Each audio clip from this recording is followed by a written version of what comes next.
नमस्कार मंडळी, तुम्ही पाहताय बोल मंडळी न्यूज. अखेर सुरुवातीलाच दिल्लीतून मोठी बातमी समोर येतेय. या अपडेटमुळे सध्या शिंदे गटात आणि अजित पवारांच्या राष्ट्रवादी काँग्रेसमध्ये सध्या मोठी खळबळ उडण्याची चित्र निर्माण झाली आहेत. देशाच्या राजकारणातून शिंदे सेना, अजित पवारांची राष्ट्रवादी अखेर बाहेर, तर शिंदे सेनेला जबरदस्त धक्का देण्यास भाजपला मोठे यश. सविस्तर अपडेट बघून घेऊया. देशाचं राजकारण अखेर एका हिमतीवरती, एका पावलावरती भारतीय जनता पार्टी यांनी बदललं.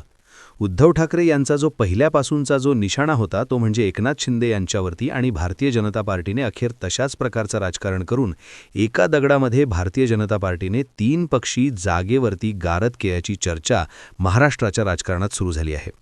शिंदे सेना महाराष्ट्रामध्ये भाजपला डोईजड होत असून मुंबई महानगरपालिकेची भाजपा वाट पाहत आहे, आणि याच वाटेतनं सध्या शिंदे सेनेला अजित पवारांच्या राष्ट्रवादीला बाहेर ढकलून देण्याची भाजपने जोरदार तयारी केली आहे. देशाच्या राजकारणामध्ये अमित शहा यांच्याबरोबर एकनाथ शिंदे यांचं सौख्य जरासं आता बिघडल्याची देखील चर्चा आहे. इकडे उद्धव ठाकरे मात्र आपल्या राजकीय कृतीवरती सध्या ठाम आहेत. भारतीय जनता पार्टीचे बरेच बहुतांश नेत्यांनी शिंदे सेनेला संपूर्णपणे नेस्तनाबूत करण्याची जोरदार तयारी केली आहे. यातूनच आता मित्रांनो, महाराष्ट्राच्या राजकारणात सगळ्यात मोठी राजकीय बातमी म्हणजे शिंदे सेनेची आणि अजित पवारांच्या राष्ट्रवादीची केंद्रासह राज्यातून हकालपट्टी आता जवळजवळ निश्चित बनली आहे.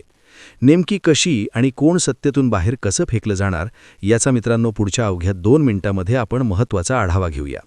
महाराष्ट्राचं राजकारण सध्या उद्धव ठाकरे यांच्या भोवती फिरताना दिसत आहे.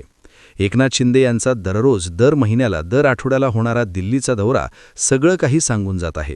उद्धव ठाकरे यांचा दिल्ली दौरा सांगतोय की आता एकनाथ शिंदे यांचा खेळ आपण संपवलाय. शिंदेंनी गेल्याच आठवड्यामध्ये अमित शहा यांची भेट घेऊन सध्या शिंदे सेनेवरती होणाऱ्या अन्यायाला वाचा फोडण्याचं काम केलंय. मात्र दिल्लीतून मात्र सगळ्यात मोठी खबर शिंदे सेनेपर्यंत पोहोचली, आणि शिंदे सेना एकाच शब्दात गारद झाल्याची चर्चा पुण्यासह दिल्लीपर्यंत पोहोचली.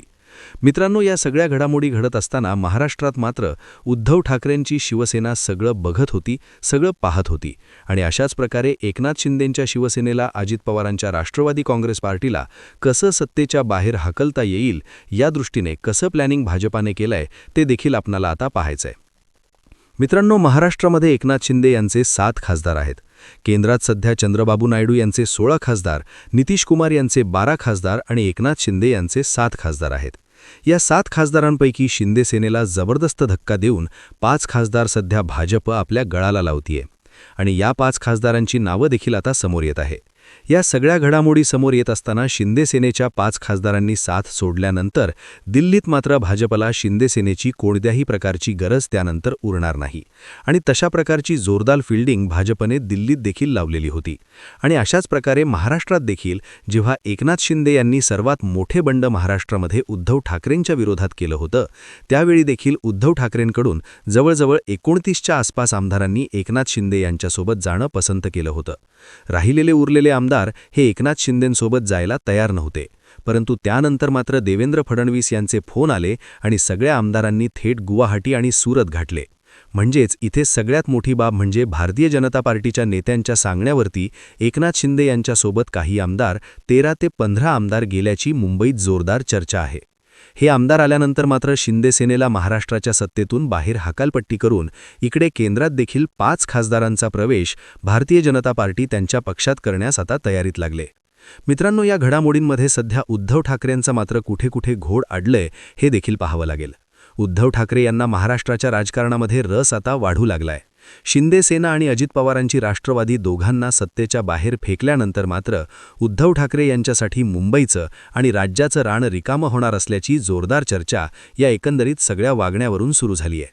आणि इथे मात्र उद्धव ठाकरे यांची शिवसेना आता मात्र जबरदस्त खुश असल्याचं या सगळ्या घडामोडीवरून समोर येत आहे. मित्रांनो, भारतीय जनता पार्टीला सध्या महाराष्ट्रामध्ये एकनाथ शिंदेची शिवसेना सोबत नको आहे. एकनाथ शिंदे आमदारांमुळे, एकनाथ शिंदे यांच्या मंत्र्यांमुळे भारतीय जनता पार्टीचे मुख्यमंत्री असतील किंवा भारतीय जनता पार्टीचे इतर मंत्री असतील, ते अडचणीत येऊ पाहत आहेत. या सगळ्या मंत्र्यांना, सगळ्यांना भारतीय जनता पार्टीला आता शिंदे गट नकोसा झालाय. दुसरीकडे अजित पवार यांनी दिल्लीमध्ये कालच शरद पवारांची भेट घेत महाराष्ट्र राज्याच्या राजकारणामध्ये पुन्हा एकदा राजकीय भूकंप करत दोन्ही राष्ट्रवादी काँग्रेस पार्टी एकत्र आणण्याची जोरदार तयारी केली आहे. हे देखील सध्या भाजपला पटलेलं दिसत नाहीये.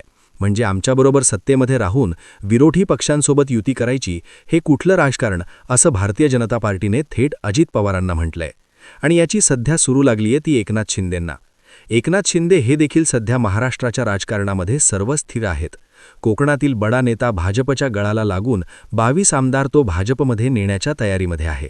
त्याची जोरदार तयारी, जोरदार चर्चा कोकणामध्ये सुरू असतानाच केंद्रात देखील खासदार शिंदे सेनेची साथ सोडण्याच्या तयारीमध्ये आहेत. मित्रांनो, या सगळ्या घडामोडी महाराष्ट्राच्या राजकारणामध्ये खूप महत्त्वाच्या आहेत. हे सगळं घडल्यानंतर मुंबई महानगरपालिकेच्या निवडणुकांच्या नंतर मुंबई महापालिका भाजपा ताब्यात घेण्याच्या तयारीत असेल. आणि त्यावेळी मात्र शिंदे गटाची आणि अजित पवारांच्या राष्ट्रवादीची मुंबईसह महाराष्ट्राच्या राजकारणातून आणि केंद्राच्या सत्ताकारणातून दोघांची हकालपट्टी जवळजवळ निश्चित झाल्याचं सध्या समजतंय. त्यामुळे ज्यामुळे गरज संपल्याच्या नंतर कशा प्रकारचं राजकारण केलं जातंय हे आता शिंदे सेनेला, अजित पवारांच्या राष्ट्रवादीला आगामी काळात कळवळ येईल. मात्र सध्या तरी भारतीय जनता पार्टीला या दोघांची गरज मुंबई महापालिका आणि इतर महानगरपालिका होईपर्यंत लागणार आहे. त्या निवडणुका झाल्याच्या बरोबर दुसऱ्याच दिवशी शिंदे सेना त्यांना बाहेरचा रस्ता दाखवून त्यांची हकालपट्टी देखील करणार आहे. मित्रांनो, या सगळ्या घडामोडी बाहेर पडतायत त्या म्हणजे महाराष्ट्राचं राजकारण ज्या स्तराला जाऊन पोहोचलंय ते राजकारण आता अतिशय चांगलं राहिलेलं नाहीये. कोणता नेता कोणत्या पक्षामध्ये कधी प्रवेश करेल, कोणता नेता कोणत्या पक्षाला पाठिंबा देईल हे देखील आता कोणाच्याही हातामध्ये राहिलेलं नाहीये. त्यामुळे आपण आपला स्वाभिमान बाळगून महाराष्ट्राच्या राजकारणामध्ये स्थिरस्थावर राहायचं असं उद्धव ठाकरेंनी आपल्या नेत्यांना म्हटलंय. मित्रांनो, या सगळ्या घडामोडी उद्धव ठाकरेंसाठी शांत, संयमी, निर्णयक्षमपणे उद्धव ठाकरे पाहत राहिलेत. मात्र आपल्या शिवसैनिकांना यावरती कोणत्याही प्रकारची बाधा होणार नाही, शिवसैनिकांना सगळीकडेच तिकीट मिळेल याची देखील उद्धव ठाकरेंनी सध्या खूप मोठ्या प्रमाणामध्ये कारवाई सुरू केली आहे. एकंदरीत महाराष्ट्राच्या राजकारणामध्ये तुमची गरज उरल्याच्या नंतर तुम्हाला कोणीही जवळ करत नाही. गरज सरली आणि पुन्हा एकदा शिंदे सेनेला बाहेरचा रस्ता आता दाखवण्याची जोरदार तयारी सुरू झाली आहे.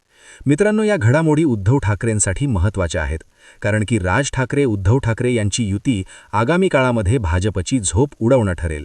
हे जर दोघे सत्तेतून बाहेर गेले तर पुन्हा एकदा उद्धव ठाकरेंना, राज ठाकरेंना महाराष्ट्राचं रान मोकळं होईल आणि महाराष्ट्रात सत्ता ठाकरेंची सुरू होईल. या सगळ्या घडामोडी पाहता अजित पवारांच्या राष्ट्रवादी, एकनाथ शिंदेच्या शिवसेनेला भाजप कधी बाहेर काढते ते आता बघावं लागेल. तसेच तुम्हाला काय वाटते, खरंच भाजप पवार आणि शिंदेंना बाजूला काढतील का? कमेंट करून नक्की सांगा. आणि अशाच राजकीय घडामोडी जाणून घेण्यासाठी आपल्या बोल मंडळी न्यूज या चॅनलला सबस्क्राईब करा. धन्यवाद.